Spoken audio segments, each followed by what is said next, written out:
नमस्कार. आयच्या ह्या प्रेस कॉन्फरन्सीक म्हजे बरोबर आसा गोवा समग्र शिक्षाचे state project director doctor Shambhu Gadi आणि deputy director of education planning section आणि बालभवनचे डायरेक्टर श्री मनोज सावयकर. आयची प्रेस कॉन्फरन्स आपोवपाचो एक मेन उद्देश म्हणल्यार अनरेकग्नायज्ड स्कूल्स. अशें आमच्या निदर्शनाक हाडलां थोड्यांनी की गोंयांत थोडी स्कूल्स चलता जी रेकग्नायज्ड ना. आतां स्कुला बद्दल तुमकां सांगता. आमची पयली ते 12वी पर्यंत स्कुलां आसा ती as per Goa school education act आनी रुल्स तांचे पयली परमिशन आनी मागीर रेकग्निशन आसता. स्कुलां from standard first to 12th तातूंत एडेड आनी अनएडेड स्कुलां येता. आनी आतां आमी न्यू एज्युकेशन पॉलिसी इम्प्लिमेंट केल्या. हे आतां 3रे वर्स जातलें आनी त्या न्यू एज्युकेशन पॉलिसी प्रमाणे फावंडेशनल स्टेज म्हणल्यार फावंडेशनल 1, 2 आतां 3 जातले. म्हणल्यार पयलींची नर्सरी, KG1, KG2 ही जेन्ना प्री प्रायमरी आमी पयलीं म्हणटाले ती रेकग्नायज नासताली. प्री प्रायमरी स्कूल जी गोंयांत आसा ती आमी फक्त रजिस्टर करताले. सो दे वर ओन्ली रजिस्टर्ड.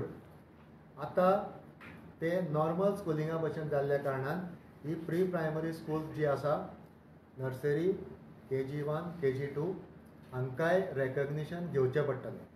सो आमी एक गुरुकुल विश्व म्हणून ऑनलायन एप 2 वर्सां फाटीं सुरवात केला आनी त्या एपांतल्यान ह्या प्री प्रायमरी स्कुलांक जांकां कोणाक प्री प्रायमरी स्कूल चलोवपाक जाय तांणी पयलीं एप्लाय करून परमिशन घेवपाक जाय. आनी हें परमिशन मेळटकीर मागीर परत सगळे तांचे कडेन फॅसिलिटीज आसा काय ना हें पळोवन तांकां रेकग्निशन दितलें. आतां थोडी शाळा आतां प्री प्रायमरी ती घरांनी चलता. खंयच्या एका रुमान असल्यो प्री प्रायमरी शाळा चलता. हांव अंगणवाडीचें उलयना, हांव प्री प्रायमरी नाल्यार पूर्व प्राथमीक शाळांचें उलयतां.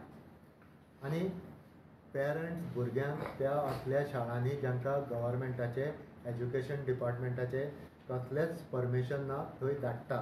आनी मागीर 2 वर्सांनी ते रडटले कित्याक तांकां कळटलें की हे स्कूल आमी ज्या स्कुलान आपल्या भुरग्याक घालो ते रेकग्नायज ना. त्या खातीर अवेरनेस क्रिएट करपाक ही प्रेस कॉन्फरन्स आमी आपयल्या. आतां हे nursery, KG1, KG2 pre primary जे आमी पयलीं म्हणटाले ताका पयलीं परमिशन आमी प्रोविजनल परमिशन दिला. कित्याक आमी रेकग्निशन केन्ना दिवपाक शकतले ते जर ह्या गोवा स्कूल एज्युकेशन एक्ट आनी रुल्सान एमेंडमेंट करतकीरूच आमकां ते परमिशन दिवपाक मेळटलें आनी रेकग्निशन. सो त्या खातीर आमी जेंचे कडेन सगळे इन्फ्रास्ट्रक्चर ल्हानसो प्ले ग्रावंड अश्यो ज्यो facility separate boys girls toilet अशें आसा तांकां प्रोविजनल परमिशन आमी दिलां. आनी मागीर बाकीच्यो सगळ्यो फॅसिलिटीज जर आसल्यो आनी त्या भायर आनी एक इम्पॉर्टंट कंपोनंट आसा ते ह्या स्कुलांनी NEP इम्प्लिमेंट करपाची सगळी तयारी केल्या जाल्यारूच तांकां आमी परमिशन फूल प्रूफ परमिशन दितले. सो SCRTन एक कमिटी जातली आनी हे पंचकोशात्मक जे शिक्षण आसा तें दिता काय ना हें पळोवपाक एक टीम आसतली. ती टीम विजीट करतली आनी मागीरूच ह्या स्कुलाक रेकग्निशन मेळटलें. हो प्रोसिजर जावपाक मातसो टायम लागतलो. त्या खातीर आमी हांकां प्रोविजनल परमिशन दिल्लें आसा. सो हांव पेरंट्सांक सांगूंक सोदतां की तुमी ह्या शाळेंत जेन्ना तुमी एडमिशनाक वता तेन्ना पळयात एज्युकेशन डिपार्टमेंटाचे डायरेक्टरेट ऑफ एज्युकेशनाचे रेकग्निशन ऑर परमिशन आसा काय ना तें. जर रेकग्निशन ना, परमिशन ना जाल्यार त्या स्कुलान आपल्या भुरग्याक एडमीट करूं नाका. तें शिक्षण फुडल्या खंयच्याच एडमिशनान आमी कन्सिडर करचें ना. तशेंच हांव त्या स्कुलाकूय जी असले स्कुलां चलयता गॅरेजीन किंवा खंयच्या एका रुमान स्कुलां चलयता तांकां रिक्वेस्ट करता की तांणी परमिशनाक एप्लाय करचें आनी जर तेंचे कडेन सगळ्यो फॅसिलिटीज घेवपाची जर कुवत आसा जाल्यारूच असली स्कुलां स्टार्ट करची.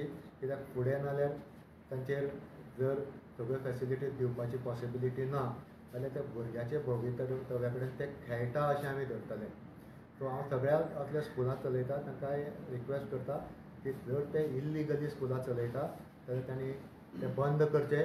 थोड्याच दिसांनी आमचे taluka level officers, zone level officers सगळे सर्वे करतले आनी अशें जर स्कूल खंय आसा जाल्यार ताजेर आमी एक्शन घेवपाक आतां स्टार्ट करतले. कित्याक एज पर रूल इल्लिगली असले स्कूल चलोवप इज पनिशेबल ऑफेन्स.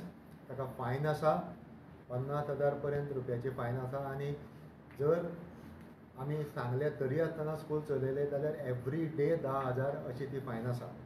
तो उगीच कोणाक त्रासान घालपाचें जर ते पेरंट्सांक ऑर जे स्कूल चलयता अशें आमकां हें ना, आमची इच्छा ना. पूण जर तशी गरज पडली जाल्यार जे भुरग्यांच्या भवितव्या कडेन खेळटा तांचेर आमी एक्शन घेवपाक फाटीं फुडें पळोवंक ना. सर कितली स्कुलां आसा आनी खंय आसा हें तुमी रेकग्नायज केल्या? ना, अजून पर्यंत तशी डिटेल स्टडी हांव करूंक शकना. कित्याक थोडीं स्कुलां अशीं आसा जी नॉन फॉर्मल एज्युकेशन शिकयता. नॉन फॉर्मल एज्युकेशन आमच्या पर्व्यून येना. सो त्या खातीर जर ते नॉन फॉर्मल एज्युकेशना खातीर इन्स्टिट्यूशन चलयता जाल्यार आमी ताजेर कांयच एक्शन घेवंक शकना. पूण ते जर फॉर्मल एज्युकेशन जर शिकयता जाल्यार आमचे परमिशन आनी रेकग्निशन मस्ट. सोडून 2 कॅटेगरी ऑफ स्कुलां, एक नवोदय विद्यालया आनी दुसरें केंद्रीय विद्यालया, ते सेंट्रल गव्हर्मेंट परमीट करता. बाकीची सगळीं एडेड आनी अनएडेड स्कूल्स तांकां डायरेक्टरेट ऑफ एज्युकेशनचें परमिशन आनी recognition compulsory. So one more thing is that it's almost since you all are trying to make awareness, but how you all came to conclusion, Baba, these schools are going on, and समज तो चलता है देखून जाल्यार why education department has not taken any action all until now and awareness करो तुम्ही. I have received one complaint, that is why I had to take this. Complaint stating what? One complaint has come from one politician because that child who was admitted in one school is not getting admission in the other school. So he approached me and said that is not a recognized school. So that is how it came to light. So since somebody came to you with a complaint, Nobody, you all are no parent came to me. One politician has approached me with a note. But were you all aware that these things were going on earlier? No, we were not aware. Because we are at the end of the academic year. Exams थोड्यांचे जाल्यो, exams थोड्यांचे काबार जाल्यो. It should have been at the starting of the academic year, but to the end of the academic. So आता कोणी स्कॉलान गेल्या पळय आनी तेणेन काबार केला तेंचे कितें जाता? See, very व्हडलो issue ना. There is no big issue because as per the Right to Free and Compulsory Education Act, up to 8th standard, even if the child has not gone to any school, we can admit that child in any school. There is no issue. So even if they have gone to a school which is not recognized, we can admit that child in any school. The issue